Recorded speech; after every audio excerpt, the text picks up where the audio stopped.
124 novel. രചന V. Shinilal. ശബ്ദം നൽകുന്നത് K. Jayakrishnan. Production copyright Storytel and DC books 2021, a DC books production. അധ്യായം 1. സൂര്യകാന്തിയെ കണക്ക് homework ചെയ്യാൻ സഹായിക്കുകയായിരുന്നു ഞാൻ.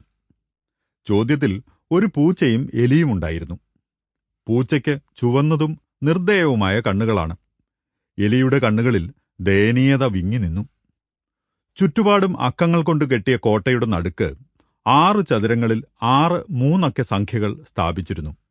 ചോദ്യം ഇതായിരുന്നു: Kandan cat is running to catch Maniyan rat. Maniyan can escape through the wall around. One number noted on the wall is not the difference of the numbers given in the middle. Find the number and help him escape through this.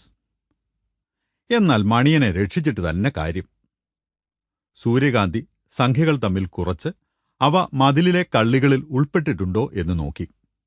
അവൾ ന്യൂനക്രിയ ചെയ്യാൻ പഠിച്ചു വരുന്നതേ ഉണ്ടായിരുന്നുള്ളൂ.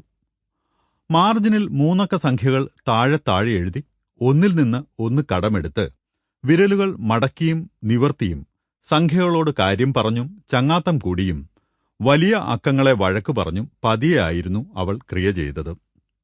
നോക്കിയിരിക്കെ എനിക്കതൊരു ക്രീഡയായി തോന്നി.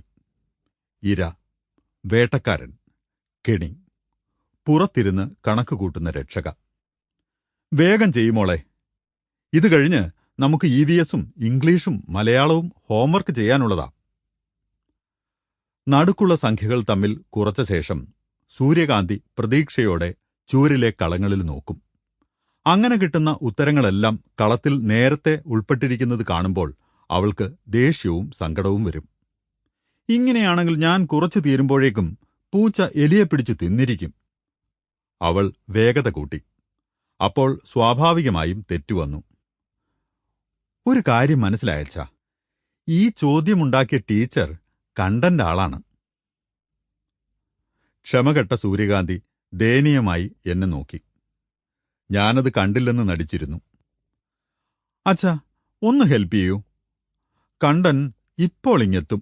പാവം മണിയൻ, അവന്റെ മുഖം കണ്ടോ?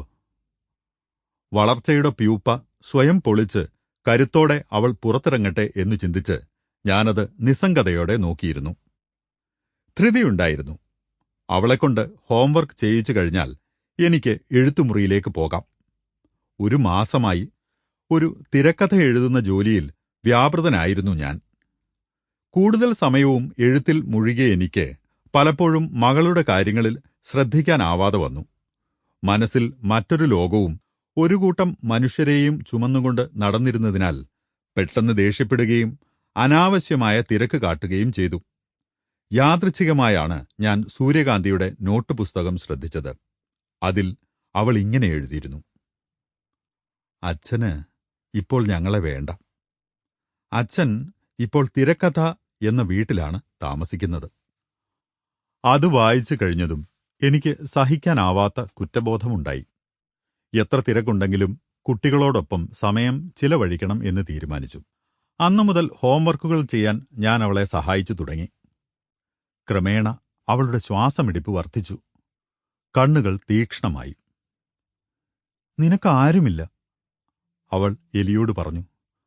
അച്ഛാ, ഓരോ കോളത്തിലെത്തുമ്പോഴും എലി രക്ഷപ്പെടും എന്നു തന്നെ ഞാൻ കരുതി. ഇല്ലച്ഛാ, എന്നെ ഒന്ന് സഹായിക്ക്.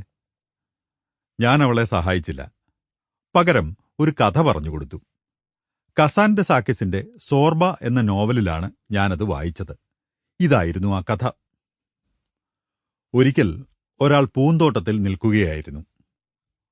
അരളിച്ചെടിയുടെ ഇലയിൽ ഒരു പ്യൂപ്പ തൂങ്ങി നിൽക്കുന്നത് അയാൾ കണ്ടു. അയാൾ കൗതുകത്തോടെ അതിനെ നോക്കി നിന്നു. അതാ പ്യൂപ്പയിൽ ഒരനക്കം. അതിന്റെ പാളി ചെറുതായി വെടിക്കുന്നു. അതിനുള്ളിൽ നിന്നും ഒരു ചിത്രശലഭം പുറത്തേക്ക് തലനീട്ടുന്നു. പ്യൂപ്പയുടെ ഉറപ്പ് ഭേദിച്ച് പുറത്തു വരാനായി അത് കഠിന പ്രയത്നം ചെയ്യുന്നു. അയാൾക്ക് കരുണ തോന്നി. അയാൾ പതിയെ പ്യൂപ്പയുടെ പുറന്തോട് പൊട്ടിച്ചുകൊടുത്തു. മനോഹരമായ ഒരു ശലഭം പുറത്തുവന്നു.